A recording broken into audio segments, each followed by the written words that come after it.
Hi, I'm Rachel. And I'm Matt. Welcome to the Strange and Beautiful Book Club.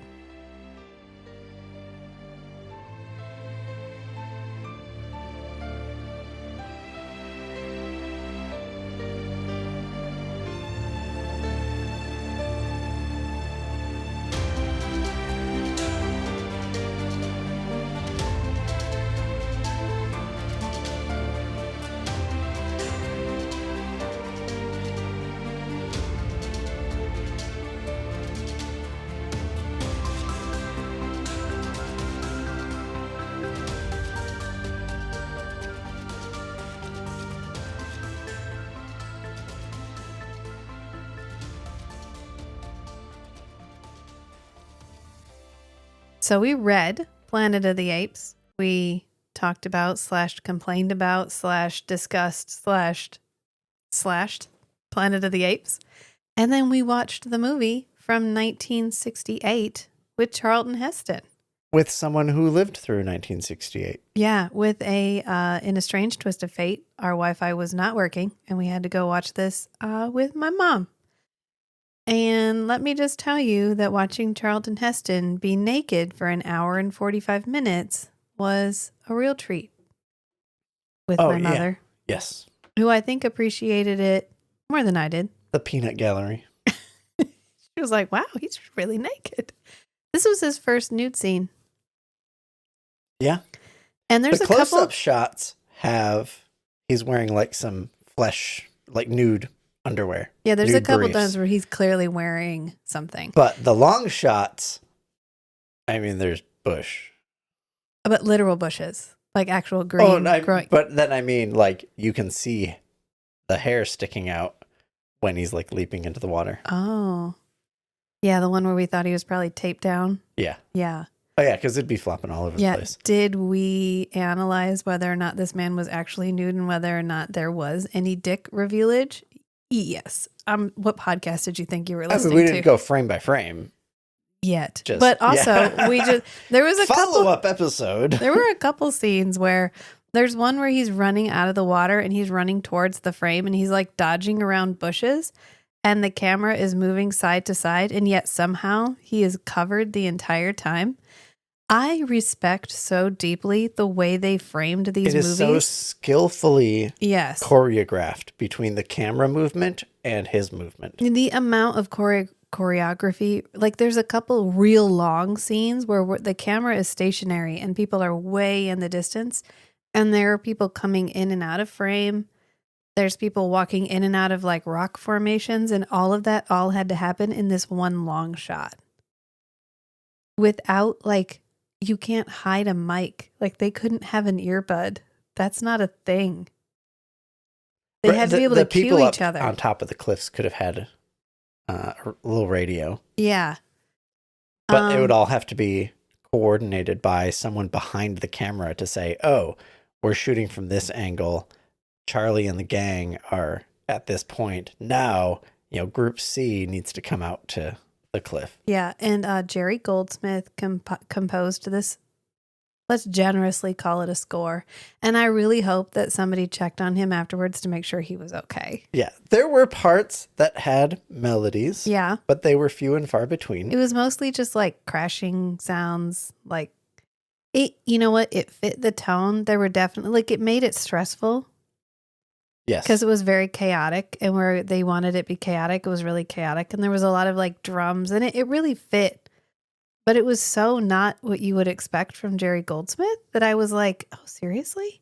Of course, this is early Jerry Goldsmith. This is like proto Jerry. Yeah. Yeah. I mean, it was good. How did it relate to the book, I guess, is what we really need to discuss if we're going to be doing book and movie adaptation stuff.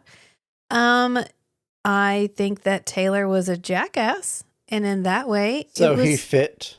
It was very the vibe. Yeah, it fit the vibe. It fit the vibe a lot. He was like a raging asshole. There were a couple moments where you were like, "Oh, I'm sad for you." Like when they did the tribunal, and he's standing there, and they take his clothes off. They're like, "Ew, that blanket stinks. Take it off." And then they leave it with him. So like. What did that accomplish? Because he still has the blanket. I think they took some pieces of it, and he was just left with what he could hold on to that ripped away. And he's like, holding it over his bait and tackle, just like desperately, like, please, I'm just trying to maintain some dignity.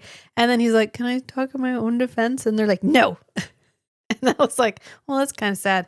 But there were definitely moments where he's like, yeah, this was human civilization. Human civilization started it because we're better. And you guys are just copycats, which is a theme from the book, which is that right, it's all based on mimicry. Yeah, the monkey or civilization. It originates in mimicry. Yeah, it's the question of, are the apes of Planet of the Apes actually sentient, or are they extremely skilled at mimicking sentience? Which is what they accuse Yuli of, and what they accuse Taylor of, which is you are not actually sentient. You are just really, really good at, it's like an AI model, like ChatGPT. It's convincing in initial like responses. Yeah, you can have a conversation with ChatGPT, but that doesn't make ChatGPT a sentient life form. GPT, generative pre-transformer. I said GPT. Okay. It's hard for me to say that you can have a talk with an AI bot. Yeah. Let's put it that way. You could say LLM. I could say that. Yeah. A large language model. Okay. If, I'm not if going that's to. easier than It's the not. hard consonants. It's not. It's fine. It doesn't matter. The metaphor stands. The metaphor stands. And I think that's the question that Pierre Boulle wanted us to ask, was like, what is sentience? And I like the change in the movie. I feel like the movie feels much more linear. It feels much more like it has a story. It feels like things are moving, and it does a better job of maintaining that pitch of like the tension, stress and tension that you kind of want from something that you might think of as a thriller. Whereas the book is like a philosophical exploration. The movie is like a good story. Right. Yeah, there's actually a narrative. And then the ending the is book good. was kind of a slog just because he wanted to, I don't know, inform the reader of his knowledge of behavioral science experimentation, like protocols. And in the movie, they're like, no, we don't really need to cover that. We can just show the experience. And that's really the only thing that the viewer cares about, is the experience of a human in this situation. Right. Yeah. I mean, it was good. I liked it, actually. It wasn't as slow as some of the movies from this period that we've watched. I wouldn't call it fast, but it was definitely not as slow. And can we talk for a minute about the makeup effects? This is 50-year-old makeup effects, and they're actually not bad. And I was reading about one of the people that was he played one of the apes, had done a lot. He's like the Doug Jones of the time. He'd done a lot of full face makeup work before. Mm-hmm. And he told all the actors, even when the camera's not on you, be making like facial twitches, or like blink your eyes, or wiggle your nose, or like flex your lips, so it doesn't look like you're just wearing a mask. Right. So it actually looks like you have a face. You can tell that the actors are putting in some extra effort for just little details. So like Cornelius at the trial, whenever he leans on the table, instead of putting his hands flat, his hands are curled so that his knuckles are like braced on the table. Yeah. The way that an ape walks. They did a good job of thinking through the details, like their shoes have a little thumb on them. Have a little thumb on them.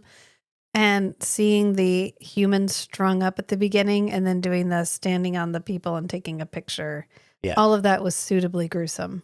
I did like the change of, I guess they're like a space. They're out in space we don't know where they're going. Do we know where they're going?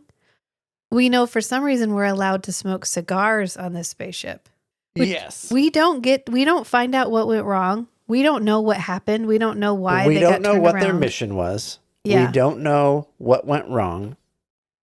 And we don't know who they were supposed to be communicating back with 2,000 years later. Well, he thought it was going to be like 800. I think they were on their way back when he goes to sleep. It doesn't matter. We don't find out. What I think happened is he programmed everything. He gave his long pontificating speech at the beginning. Then he set his cigar on the instrument panel, and then he went and laid down to go to sleep. And he left his cigar in the instrument panel, and it damaged some components, and that's why they crashed. Way after they were supposed to. I'll buy into that. Yeah. I love how the only woman dies. You know why the only woman dies? Because if she hadn't died, none of this would have happened. I think you're right. That's why the mother You're always not wrong. That's why the mother always has to die in Disney movies. Because like in The Little Mermaid, if the mother had been alive and King Triton was like, she's in love with the dude from the surface, she'd have been like, honey, she's 16. Just let it go. In a couple of months, it'll be somebody else. But if you tell her no, she's never going to let it go. And what does he do? He goes in, he storms through all of her stuff, he breaks the things in her room, he destroys the statue. And reinforces the infatuation. Yeah, she runs away and she ends up marrying the dude. That is directly his fault. He could have just let it go. But I love how they don't care either. They mention it like once. They're like, oh, she died. And then they get out and they're like, Taylor, aren't you broken up? She died. And he's like, man, she died like a year ago. I mean, from their perspective, she just died because they all went to sleep together. When they woke up, she had been dead for over a year. Right. They have lived 0 moments consciously between the time they last saw her and the time they found her dead and desiccated. Yeah. Which is a little callous. I mean, Taylor is a weird character. He's that Charlton Heston character. Like Benedict Cumberbatch has a character. Charlton Heston has a character. Yeah. And they're the same character.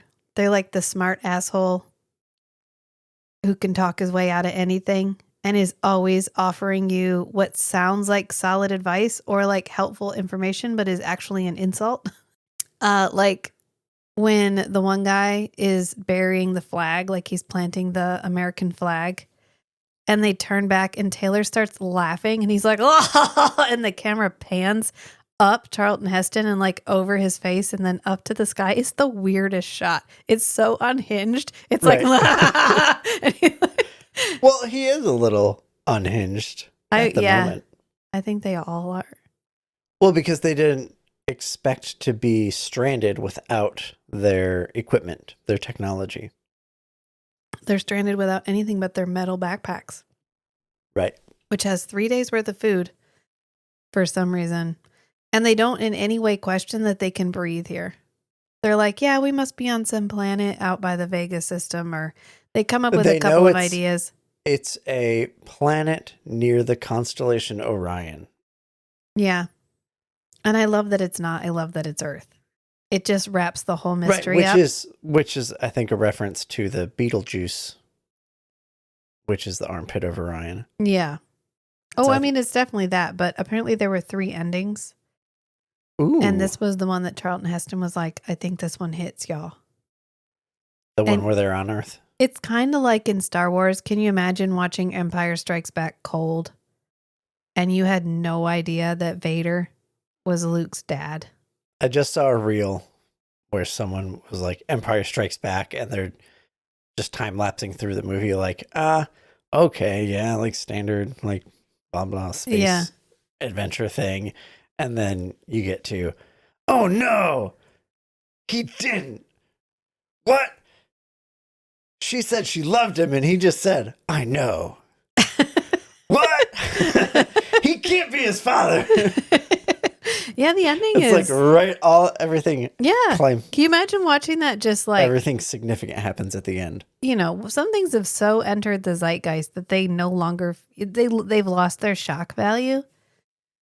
Now, I did manage to get my daughter to watch Star Wars before she realized that was how that went down. And I got a video of her and she was like, what? Vader's Luke's dad? But she wasn't like, oh my God. It was just like, oh, okay. It was a little disappointing, but it's okay. It's not her fault that I had such high expectations. But, you know, there was in 1968, you went to see this in the theater. The likelihood of you getting spoiled on TikTok about it is really low. Right. And Unless you're a even if time you had traveler. read the book. Yeah. Even if you read the book, that's not the ending you're Right. expecting. You get to the archaeology dig. Oh, the human doll that speaks. Boom. Like that's the revelation in the book. Yeah. And then in the movie, it's like, oh, wait, hold your beer. Like, you better sit down for this. Yeah. Yeah. And when he says, God damn them, they actually did it. Because he mentions earlier, well, they have the scrolls, and there's actually several really interesting, almost philosophical conversations that we had in this movie. And every time we hit one, I was like, wow, like the tribunal's a good one. And then there's another moment here where he's talking to Dr. Zaius, because Dr. Zaius has been this sort of omnipresent bad guy where he keeps thwarting everything Taylor tries to do, sort of like he does in the book. But in the book, it's like, well, because the orangutans like to keep the status quo. Right. They're the definition of conservatives. But the movie adds this whole level just maintain the status quo tradition. Yeah. Culture-wise. Right. The movie adds this whole level of religion where we have the sacred scrolls that were written by the greatest ape ever, lawgiver. But it's not even like a metaphysical religion so much. No, it's like guidelines. It's guidelines. It's right. like it's a how do you live your life? How do you structure your society? And one of the things they talk about is like beware of the man that talks. Like beware of humans learning how to talk again because they some bullshit. Right. Keep them wild in their jungle. Right. Keep their numbers low. Keep them wild. Don't let them talk because they will dam up your rivers. They will pollute your air. They're like locusts. They will destroy everything they touch. They will bomb each other. They will kill you and they will kill themselves. So don't let them get any power. And so Dr. Zaius is like, this isn't great. I don't love doing this, but I have to do this because I was told by the sacred scrolls that this dude is a problem and he is going to lead to a problem. And is he wrong? Nope. Is he wrong? He is not wrong. And the first thing that Taylor does when he's given a weapon is start threatening people with the weapon. And they're like, yeah, of course you're going to threaten people with the weapon. I mean, in all fairness, he's not been treated great. So he has every reason to believe that these people mean him ill. But still, turn the other cheek? Nah, dog. I'm gonna shoot these people. I'm going to take Dr. Zaius hostage and like lynch tie him up to this thing. And for some reason, every time we go to this archaeological dig, in my mind, he finds a pacemaker. Yes. It's an artificial heart valve. But it's valve. an artificial heart valve. Yeah. And glasses and then the doll. And that poor girl who had to play Nova. Ooh. I mean, she does a good job of just staring intently and smiling awkwardly. And she and she gets no line. None. But she does get some strategic strips of hide that go over crucial bits.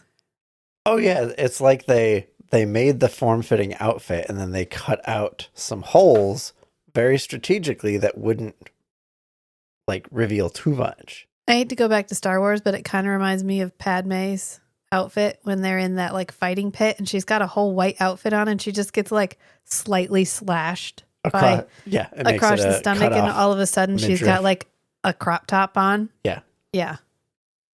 No harmed skin or anything. It just revealed her stomach. Yeah. Because women armor works best when it looks like a bikini. Little known fact. Plot armor. Yeah, plot armor. When you watch it for the plot. Yeah. And in the movie, his friend does get a frontal lobotomy. I thought he did.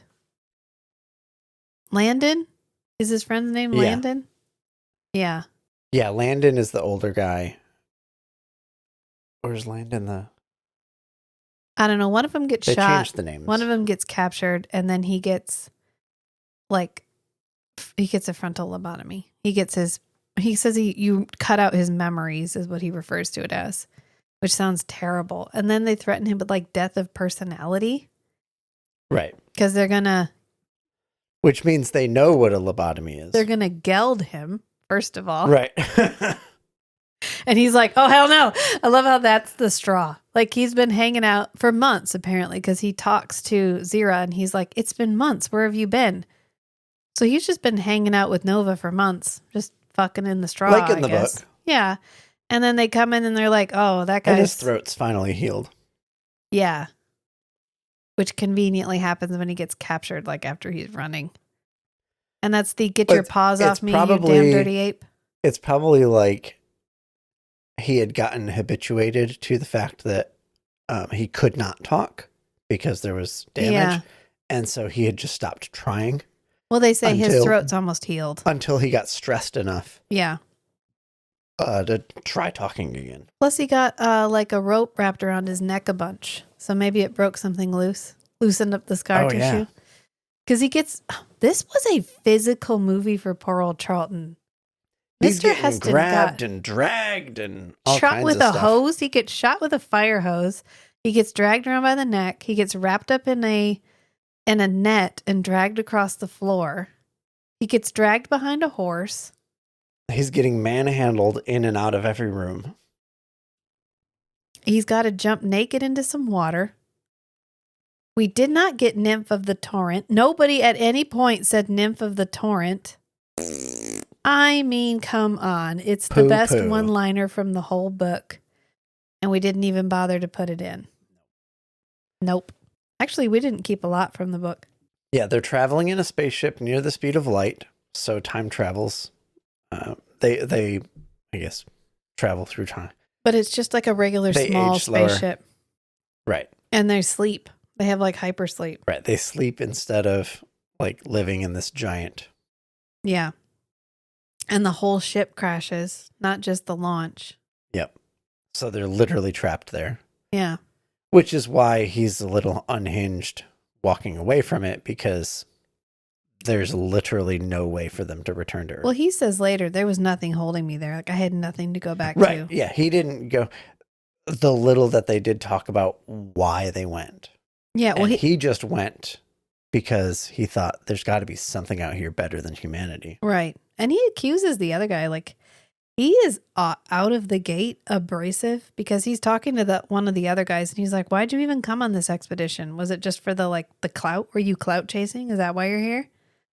Are you not here for science? Like, nothing that this man has done has in any way insinuated that he isn't here for science. And yet Taylor is like, you're just here because you thought you'd get famous. Yeah, 800 years after I left, I thought I was going to come back and I was going to get on the cover of Entertainment Weekly. Like, what the fuck do you think I'm here for?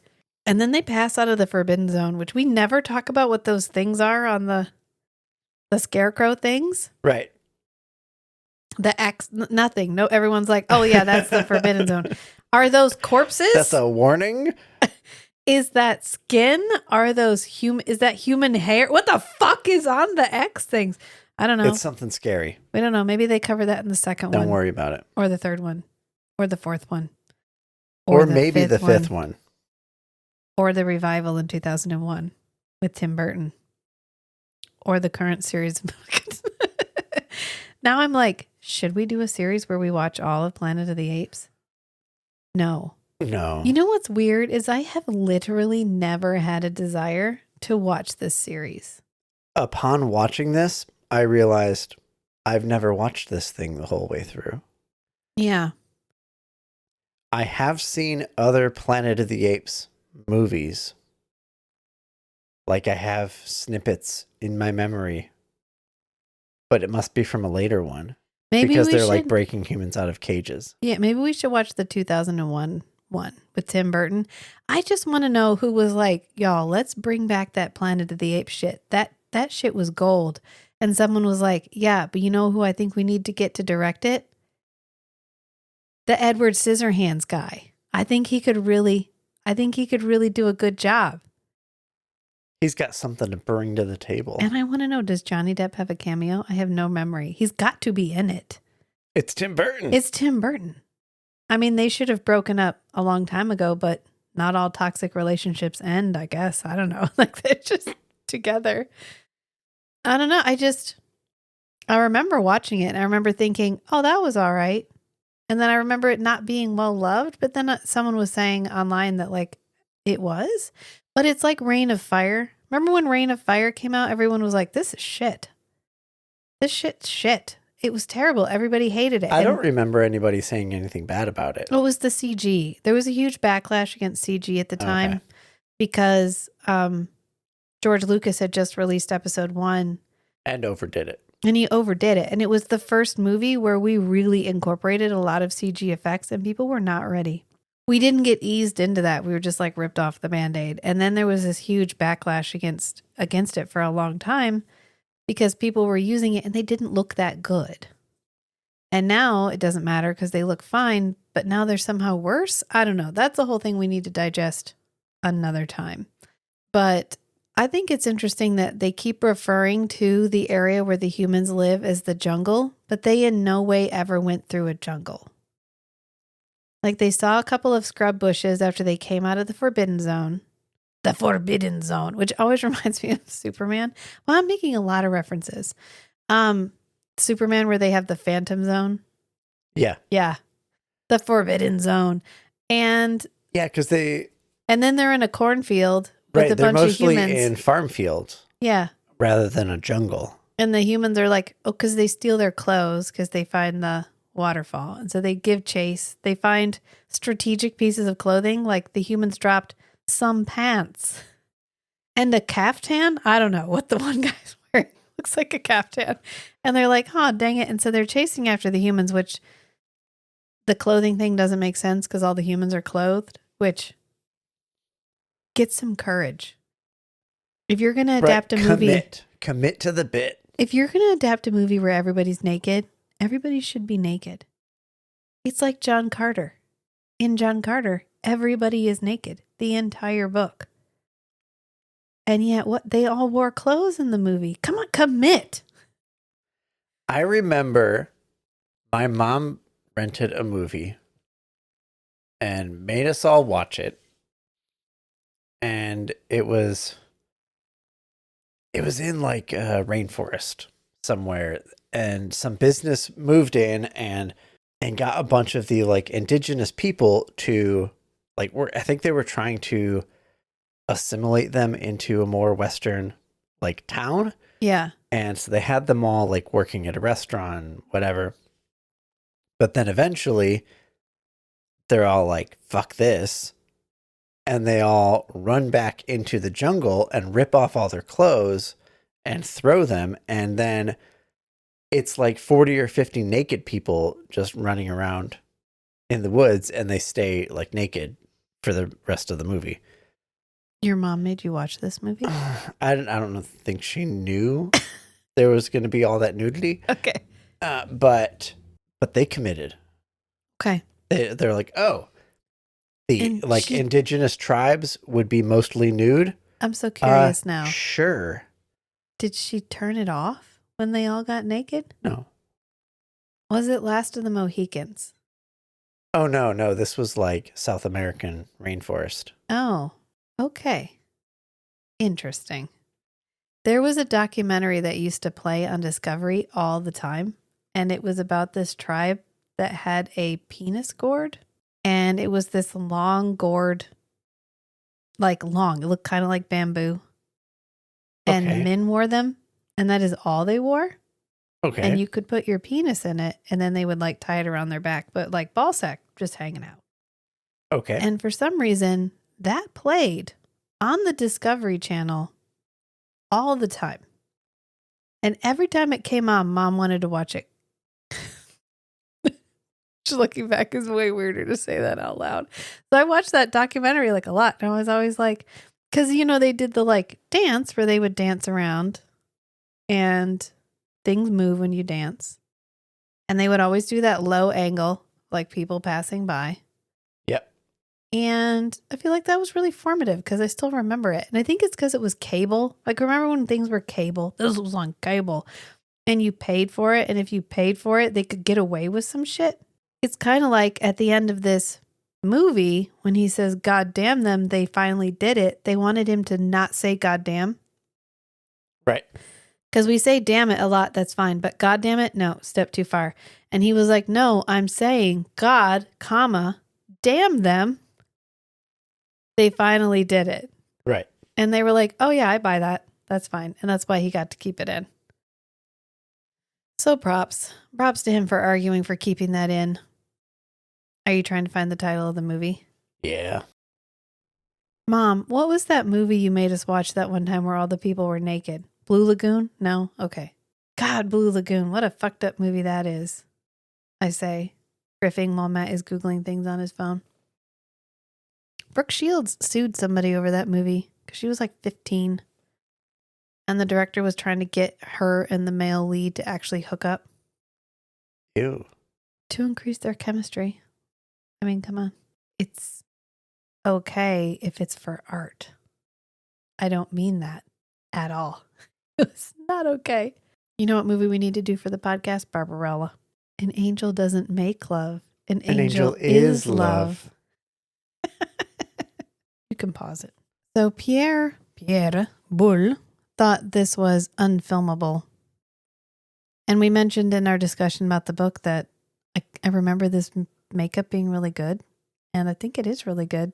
Yeah, I'd say it holds up really well. And I'm bringing this back, even though I know we discussed it a little bit earlier, because this represented like 17% of their budget. Which is still a lot. To date, adjusted for inflation, this is the highest percentage of a budget in a movie that has ever gone to makeup. That's a lot. Which is wild, because Charlton Heston is the only actor in this movie not in makeup, except like Lilu. She's not Lilu. Nova. Except Nova. And some of the humans, but like all of the main characters. All the main characters are in makeup. And I remember it happening. There's like a couple of snips that I always remember of this movie. And then every time I watch it, I've forgotten everything in between it. But the hear no evil, see no evil, speak no evil joke at the hearing where the three orangutans. It works really well. It does. It does. And it's real subtle. Because when I was reading the trivia, it was like, this joke was made up on the day and they decided to keep it. And I was like, oh, great. It's going to be like three chimpanzees reacting. And one's going to be like, oh, and the other one's going to put their hands over their mouth and their whatever. And I was like, that's going to be so heavy handed. And then it got to that scene and I was like, oh, yeah, I remember that. Oh, yeah, that's not that bad. Yeah, that was well done. Yeah, it was real. I liked it. Real subtle. So do we think this is a good adaptation? How do we feel about this as an adaptation of the book? I think it's an improvement, a refinement of the narrative. Like, as a story that people would actually enjoy, yes, it's better than the book. Yeah, I think yes. I think this is an instance where the adaptation improves on the book, which I think actually Boulle would have agreed with because he thought this was his weakest novel. Oh, really? Yeah. And I don't think we actually sacrifice any of what the novel is trying to say. The biggest issues with the story in the novel is the plausibility of a planet 300 million light years away that is exactly like Earth. Yeah. And it also evolved a human civilization with like a parallel to Earth of simian races that then superseded them. Yeah. The whole, oops, we accidentally ended up back on Earth and the apes took over. It's a way better plot. Even the ending, like the twist ending in the book where they go back to Earth and oops, the same thing has happened on Earth. You're like, but how though? How did something happen the exact same? Why is everyone on Sor, like from Victorian England? I don't understand what's happening. Like it takes you out of the story. Right. And you end up not even being able to focus on it as a morality play because you're just like, what? Why? Right, because so much of the book Why are they all the same? Like a social commentary. Yeah. On like a caste system. And you just play the role that like your predecessors played. Yeah. And there's some decent spots in the book where it's like, okay, that was a novel observation. That was a worthwhile observation to like process mentally. Yeah. But then to go back to Earth and it's like, oh, the same thing happened there over the last 700 years. Like, but why? Yeah. I know. It just ends up being like, yeah, you can't focus on what he wants you to focus on because you're like, wait, that doesn't make sense. Why are they the same? I don't know. Maybe if I'd never seen the movie and I wasn't waiting for it to be like, it's Earth, I would have enjoyed it more, but I don't think so. And then we still work in a lot of the philosophy of the book, but in a much more organic discussion because we have the hearing. Show, don't tell. Yeah, we have Zira who gets to talk to, she calls him Bright Eyes at first and then Taylor. So she gets to have discussion. We bring in Cornelius way earlier and we get Cornelius who is actually astute about like, no, we can't take this guy in front of everybody and have him talk to people. That's not going to play out the way you think it's going to, Zira. Like we get him as our like voice of reason. He's our voice of reason and he's our window into what their society is actually like as opposed to what Zira believes it is because she's like our idealized scientist. And then we get that cool discussion with Dr. Zaius, which in the book, we never get a good talk with Dr. Zaius. Right. Dr. Zaius is uniformly just bad for the sake of being. He's stubborn for the sake of being the blockheaded. Yeah, he's like bureaucrat. He's just there to provide a roadblock. He's just the roadblock. He's the douchebag dude in his douchebag kingdom who's king of douchebag land, and he stops the narrative from moving forward. And that's his entire purpose. And then that moment at the end in the movie where Dr. Zaius gets his discussion about, I'm doing this because it says this in the sacred scrolls. You're like, where? Oh shit, you just became a sympathetic character. Right. In any good story, the bad guy thinks he's being a good guy.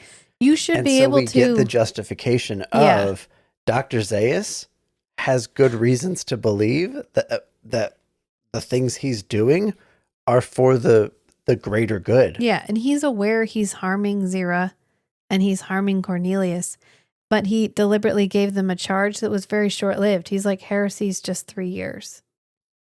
Right. Like you'll be out. You'll be out. Whatever. Like I'm doing you a favor. I'm getting you out of this and I'm saving our society. From my perspective, I'm saving the world. Right. And I'm trying to harm you as little as possible, but you are digging your own grave way right. And I'm deeper. just letting the humans leave. Yeah. Like just let them go. And it's kind of implied he knows what they're going to find. Like he knows that this guy is going to find. Yeah, I think he knows that there is something for the humans to find, but it will be only unpleasant for the humans. Yeah. So it's kind of like, I'm letting you go fulfill your punishment for the things that you've done and your race has done. And I don't have to like do it for you. Yeah. You're doing it to yourself. Yeah. I want you to go witness the final destruction that led us to this and how this is actually all your fault. Because Taylor keeps insisting the only reason your society exists is because mine exists. And you guys are copying us. You copycats. Like, quit copying us. Mm-hmm. And because we were so great, that is the only reason you are so great. Because you are a mirror reflecting what we were. And he's like, okay, cool. Why don't you go check out and see what that mirror actually reflected? Like, in a way, you are correct. Our society is here because your society existed, but only in a y'all destroyed each other and made room for us to become the dominant species. Which I don't think would have happened in 2,000 years, but it's cool. It's fine. It's fine. It's fine. It's fine. Which is why you have the new rebooted movies where the simian races, the new simian races were modified. Yeah.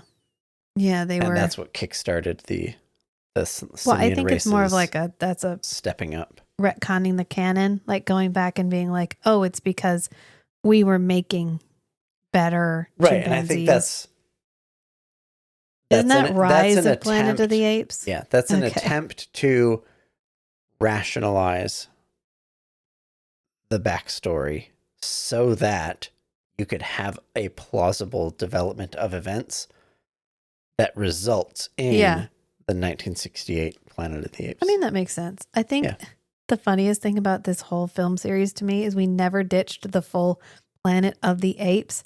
So everything has to add to what is already a long movie title. Yes. So we get like Rise of, and then there's like the Fall of the Kingdom of the Planet. There's like always all of these words. And I mean, it's like Transformers, Rise of the Beast, Transformers, whatever. But Transformers is one word, one. Right. Planet of the Apes is like a sentence. And then we're just adding on to the sentence. So what's the one that just came out? Fall of the, oh my God. 2024 is just Kingdom of the Planet of the Apes. Okay. It's still long though, right? Yeah. Kingdom of the Planet of the Apes. I don't know. Am I wrong? Are these good movies and I'm sleeping on them for no reason? I need someone to weigh in and be like, y'all quit playing. Please go watch all of Planet of the Apes. I kind of want to know where they went from here. Like, does he come back and wage war? Does Nova learn to talk? I kind of want to watch the next couple just to see. Well, because it's a complete story Send us arc. an email. It's a complete story the arc. hosts at strangeandbeautiful.club. Yeah, the hosts at strangeandbeautiful.club. Or on Instagram and say, we want you to watch the rest of the Planet of the Apes movies. Or you can message me directly on Patreon if you're a Patreon member. You can also join the Discord and yell at me, mostly in person. Was this a segue? Because I used it as a segue. Oh, we got a new Patreon. We did. Oh, we got a couple, and Patron. they're actually high enough tier. We're supposed to be shouting them out. So I think we did Tay-Tay already. And then I'm not sure. Let me find out exactly how they want their name said on the air. But the air, like we're on the radio. But they are LS on Discord. So I figured it was Ellis. or LS. So thank you guys for joining us on the Patreon and now on the Discord. So you get privy to the madness because there's like 4 of us who've been in there for a really long time. Over a year. And we've definitely developed a familect. Yes. Yeah, a linguistically unique way of describing things. Basically shared memes. Yeah, and we have little emojis that Matt has made, reaction emojis that are all clips from Forever Night. And over time, because the new patrons were like, okay, is there a guide to like how to use these? Like, and I was like, no, they're just whatever, you do whatever. And then I was like, oh wait, no, we kind of have a, like La Croix is used when you agree. We have unspoken rules about how they get used. Yeah, like La Croix is used when you agree, but you agree so strongly and overwhelmingly. That it's frightening. That is frightening. That's La Croix. Anyway, it's kind of fun. But I don't know. We'll think about it. We're going to be doing our next book coming up is Creatures of Light and Darkness by Roger Zelazny. And that will be on the last Friday of this month because we're going to start doing our book clubs as regular episodes. So that will be our book club book. And it does not have an adaptation. So we need to come up with something else to watch anyway. So maybe we'll watch Planet of the Apes. Maybe I can get the kids to watch it and then I can watch it during the day. And I'm not at like midnight watching naked Charlton Heston next to my mom on the couch. I feel like Hashtag life goals. Hashtag life goals. Watching TV in my own home because my Wi-Fi works. Yeah. And if you want to hear us talk about more movies, you're sad that we're not doing as many movies, go check us out at Cinematic Anarchy. We've been guesting on their podcast really regularly. And I think we're about to talk about serial moms because they're doing a whole theme for bad moms for Mother's Day. For Mother's Day. Gotcha. So you can go check us out over there. And I think we'll just leave it at that. So remember, sometimes the strangest things are the most beautiful too. So be who you are and love what you love. Until next time, friends. Bye.